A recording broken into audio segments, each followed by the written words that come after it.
নমস্কাৰ মই আপিল ৰহমান আৰু স্বাগতম জনাইছোঁ ইউটিউব চেনেললৈ।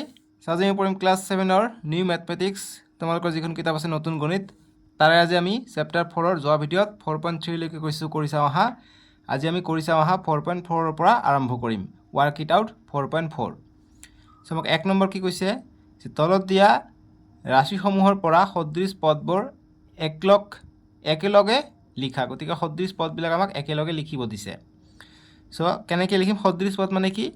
ইয়াৰ লগত যি এক্স ৱাই তাৰপিছত বেলেগ জেড আছে, গতিকে যিবিলাক পাছফালে আমি চাম সংখ্যাকেইটাৰ পাছফালে যদি এক্স ছেম থাকে তেনেহ'লে সেইটো সদৃশ পদ হ'ব। আৰু যদি এক্স আৰু ৱাই যিটো আছে এইটো হৈছে বিসদৃশ পদ। ঠিক আছে, মানে একেধৰণৰ সংখ্যা থাকিলে যদি এ বি চি ডি থাকে, এ বি চি ডি ঠাইত গতিকে এক্স ৱাই জেড এইবিলাক কি এ বি চি ডিৰ ভিতৰতে আহে। চ' সেইবিলাক হৈছে সদৃশ। যেনেকুৱা 5x 3x এইটো হৈছে সদৃশ পদ, অৰ্থাৎ লাইক টাৰ্মছ। ঠিক আছে, চ' গতিকে আমাক 1 নম্বৰ যিটো কৈছে, চ' তোমালোকে চেনেলটো ছাবস্ক্ৰাইব কৰিবা আৰু ভিডিঅ'টো লাইক কৰি দিবা, নহ'লে কিন্তু নতুন নতুন ভিডিঅ'বোৰ নাহিব। ইয়াৰ পিছত নেক্সট যি থাকে অনুশীলনী বা পাঠ সেইবিলাক তোমালোকে পাই থাকিবা।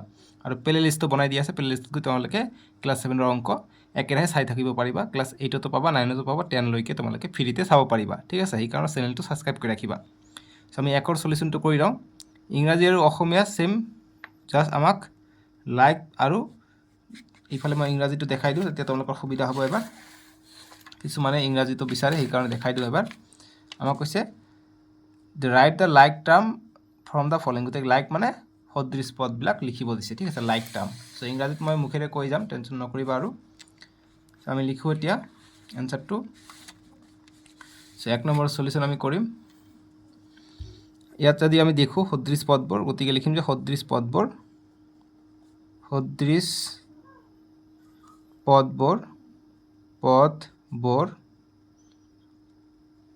কি কি হ'ব? সদৃশ পদবোৰ ইংৰাজী মিডিয়াম লিখিব পৰা যে like term, JLIK, like term, TRMS, like terms. কি কি হ'ব লাইক টাৰ্মবোৰ? এটা প্ৰথমটো হৈছে 5x, গতিকে আমি 5x লিখিম। অসমীয়া মিডিয়াম অকল সদৃশ পদবোৰ লিখি 5x লিখিবা। তাৰপিছত 3x এটা সদৃশ পদ, তাৰপিছত -11x, যিহেতু লাষ্টত x আছে সেইকাৰণে সদৃশ হ'ব।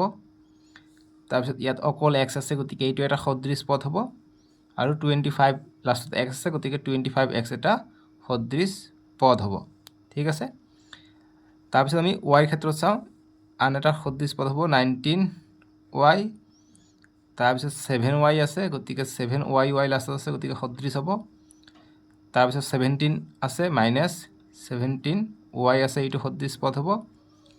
আৰু y নাই। এতিয়া সংখ্যা আছে যেনেকৈ 2টো এটা কি ধ্ৰুৱক হয়, গতিকে 2টো এটা সদৃশ পদ হ'ব। চ' 2টোৰ কাৰণে আমি এনেকৈ লিখিম 2, সংখ্যা দেখা অকল সংখ্যা আছে 2 আৰু 100 আছে।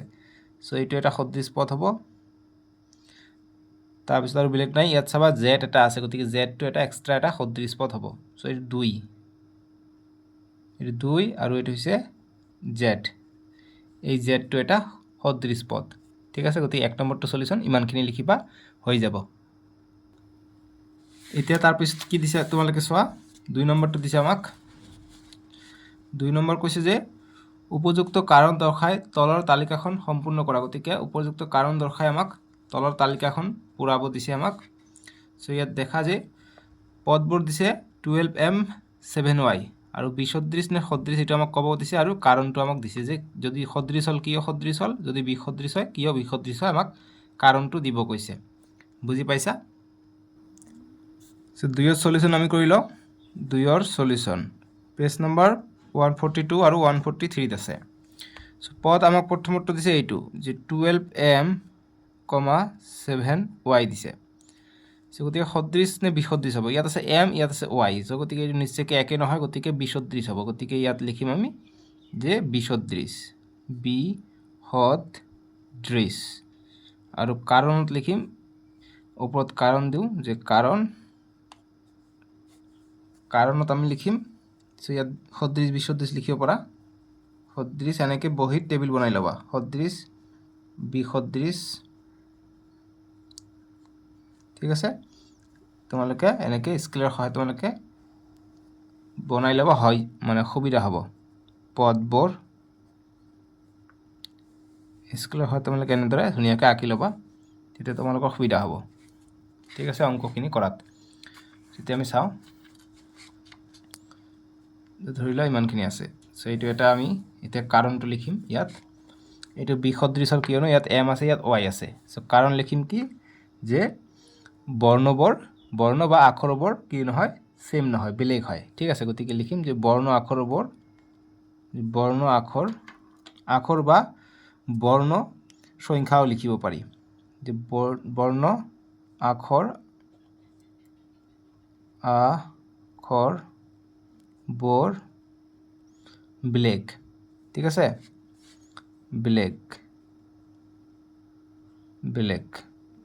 বুজি পাইছা যে বৰ্ণ আখৰবোৰ বেলেগ কাৰণটো হ'ব এইটো বুজি পালানে এক নম্বৰটো এইটো আৰু ইংৰাজী মিডিয়াম লিখিবা এইটো যেহেতু বি সদৃশ সেইকাৰণে আনলাইক বুলি লিখিবা ঠিক আছে লাইক আনলাইক বুলি কৈছে গতিকে এইটো হ'ব আনলাইক আনলাইক আৰু যদি কাৰণ দৰ্শাব যোৱা ৰিজন যে লিখিব পাৰা যে আমাক এইফালে যি কৈছে তোমালোকে দেখা যে আনলাইক টাৰ্ম ঠিক আছে যে letters are different letter number are different এইখিনি লিখিবা কাৰণত যে লেটাৰ নাম্বাৰস আৰ ডিফাৰেন্ট এইখিনি লিখিবা এই ৰিজনছত লিখিবা লেটাৰ নাম্বাৰস আৰ ডিফাৰেন্ট বাস এইখিনি লিখিবা হৈ যাব ইংৰাজী মিডিয়ামৰ ঠিক আছে বুজি পালা এতিয়া আমি অসমীয়া দি বাকিখিনি কৰো এতিয়া আমাক দিছে কি 2x, -8x ইয়াতো x আছে গতিকে এইটো সদৃশত হ'ব গতিকে সদৃশ এইটো হ'ব সদৃশ পদ আৰু কাৰণ লিখিম যে বৰ্ণ আখৰবোৰ একে বা সমান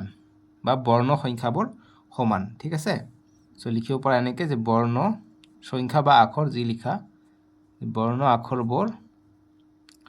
আখৰবোৰ একে আছে গতিকে একে বুলি লিখিম বৰ্ণ আখৰবোৰ একে ঠিক আছে এইটো গল 2 নম্বৰটো বুজি পালা এতিয়া next 11n and only n 11n, অকল n গতিকে n আছে এইটো কি হ'ব সদৃশ হ'ব সো গতিকে আমি লিখিম সো সদৃশ সেম কথা লিখিম যে বৰ্ণ আখৰবোৰ একে গতিকে সেম কথা লিখিবা এইকাৰণে ডট ডট দিছো যে বৰ্ণ আখৰবোৰ একে লিখিব পৰা ইয়াত ৰিজনস যে লেটাৰ নাম্বাৰস আৰ সেম ঠিক আছে তাৰপিছত দিছে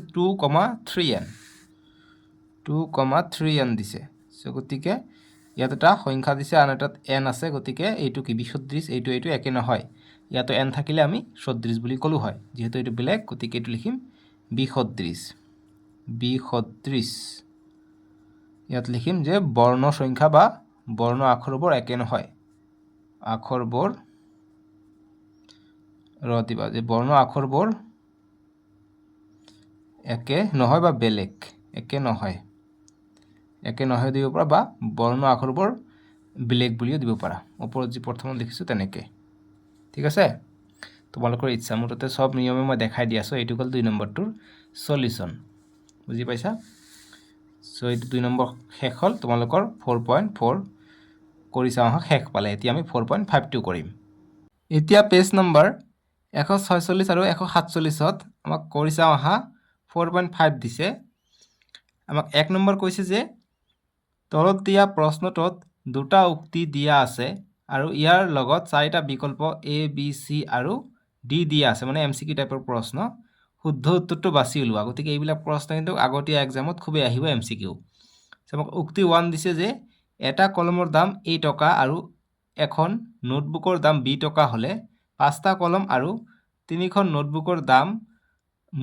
নোটবুকৰ মুঠ দামৰ গাণিতিক প্ৰকাশ হ'ব 5A + 3B সো এইটো শুদ্ধ আছে কিয়নো এটা কলমৰ দাম যদি A টকা হয় তেনহলে পাঁচটা কলমৰ দাম কি হ'ব 5A হ'ব আৰু এটা নোটবুকৰ দাম হৈছে B টকা গতিকে তিনটা নোটবুকৰ দাম হ'ব 3B সো গতিকে মুঠ দামৰ প্ৰকাশ ৰাশি কি হ'ব 5A আৰু 3B হ'ব 5A + 3B গতিকে এইটো শুদ্ধ আছে আৰু উক্তি 2টো কি দিছে যে গীতাৰ হাতত এখন 100 টকীয়া নোট আৰু বিখন 50 টকীয়া নোট আছে তেওঁৰ মুঠ টকাৰ গাণিতিক প্ৰকাশ হ'ব 50A + 100B সো গতিকে এইটো ভুল হৈ আছে কিয়নো যদি হাতত এইখন 100 টকীয়া নোট আছে তেনহলে 100A হ'ব লাগিছিলে 100A হ'ব লাগিছিলে কিন্তু ইয়াত আছে 100B গতিকে ভুলকে দি আছে আৰু বিখন 50 টকীয়া নোট আছে অৰ্থাৎ 50B হ'ব লাগিছিলে কিন্তু 50A হৈ আছে সো গতিকে এইটো ভুল হৈ আছে উক্তি 1টো শুদ্ধ আছে, উক্তি 2টো ভুল আছে।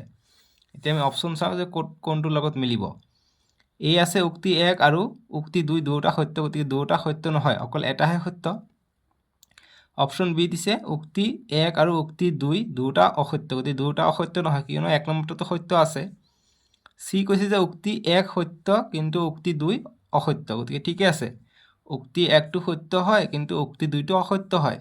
চ' আমাৰ চি নম্বৰটো এনচাৰ হৈ যাব, গতিকে এনচাৰ লিখিম চি নম্বৰটো। ঠিক আছে, বুজি পালোঁ। আৰু ডি নম্বৰ উক্তি 1 অসত্য কিন্তু উক্তি 2 সত্য, গতিকে এইটো ভুল আছে, অপশ্যন চি হ'ব আমাৰ এনচাৰটো। বুজি পালানে? এনেকৈ আমাক কৰিব লাগিব। এইফালে ইংৰাজী মিডিয়াম দি দিছে, চ' ষ্টেটমেণ্ট 1 এণ্ড ষ্টেটমেণ্ট 2 দিছে। চ' আমাৰ এনচাৰটো হ'ব C, statement 1 is true but statement 2 is false. ঠিক আছে, এতিয়া আমি এইটো বুজি পালা। এতিয়া আমি 2 নম্বৰটো কৰিম।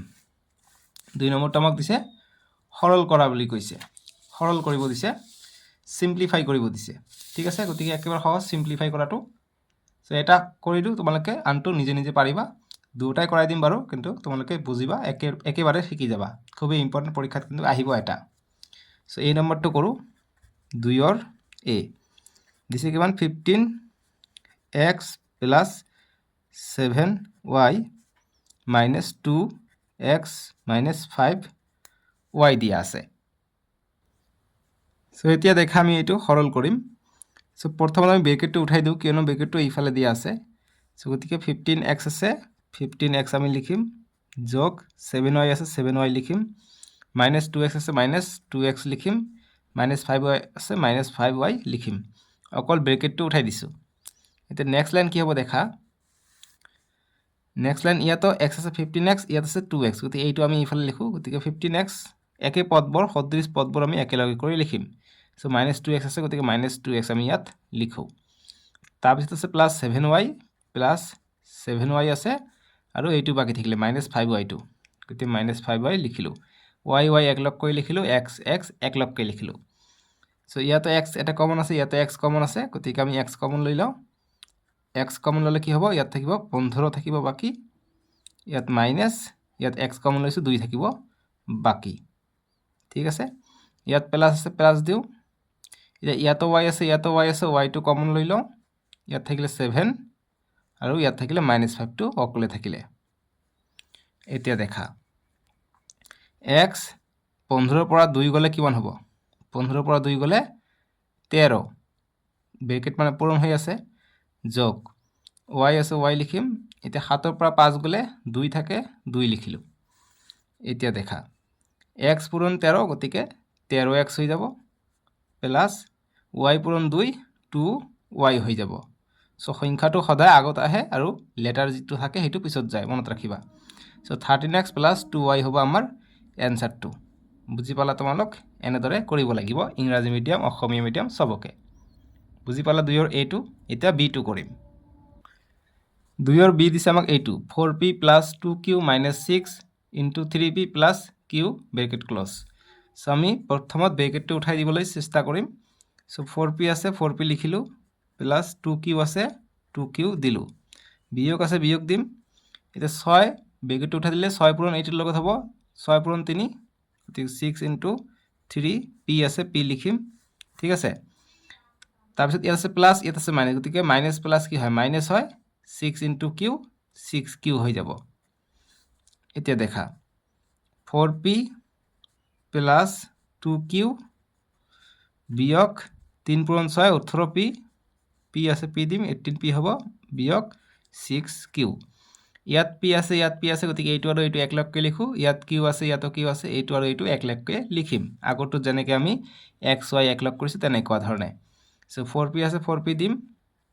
ইয়াত আছে মাইনাছ 18p আছে, গতিকে মাইনাছ 18pটা আগত লিখোঁ, তো p একলগ কৰিলোঁ। এতিয়া প্লাছ 2q আছে, প্লাছ 2q লিখিলোঁ, আৰু বাকী থাকিলে মাইনাছ 6qটো আমি ইয়াত একলগ কৰাই লিখিম, q একলগ লিখিলোঁ, যাতে আমি কমন ল'ব পাৰোঁ উৎপাদক হিচাপে।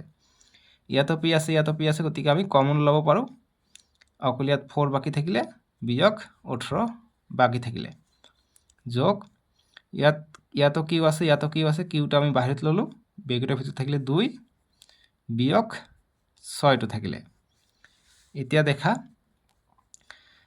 p এতিয়া 4ৰ পৰা 18 গ'লে কিমান হয় যেহেতু 18ৰ সন্মুখত বিয়োগ আছে মানে বিয়োগৰ সংখ্যাটো বেছি আছে ঋণাত্মকটো ঠিক আছে গতিকে মাইনাছ আছে গতিকে 18ৰ পৰা 4 গ'লে 14 18ৰ পৰা 4 গ'লে কিমান থাকে 14 14 আৰু 4 18 গতিকে 14 থাকিলে ডাঙৰটোৰ সন্মুখত মাইনাছ আছে গতিকে -14 হ'ব প্লাছ কিউ আছে কিউ লিখিলোঁ এতিয়া 2ৰ পৰা 6 গ'লে কিমান হ'ব 2ৰ পৰা 6 গ'লে 4 হ'ব -4 হ'ব যেহেতু -6টো ডাঙৰ -6ৰ পৰা 2 গ'লে -4 থাকিলে ঠিক আছে এতিয়া পূৰণ কৰি দিম p ইনটু -14 গতিকে -14 p2 পিছফালে আহিব লেটাৰটো পিছফালে আমি জানো ইয়াত আছে -4 গতিকে প্লাছ মাইনাছে মাইনাছ হ'ব 4টো আহিব আৰু কিউটো পিছফালে গুচি যাব গতিকে -14p -4q হ'ব আমাৰ এনসাৰটো তোমালোকে বুজি পালানে সো এইখিনি আছিলে আজিৰ ভিডিঅ'ত আমি নেক্সট ভিডিঅ'ত তোমালোকৰ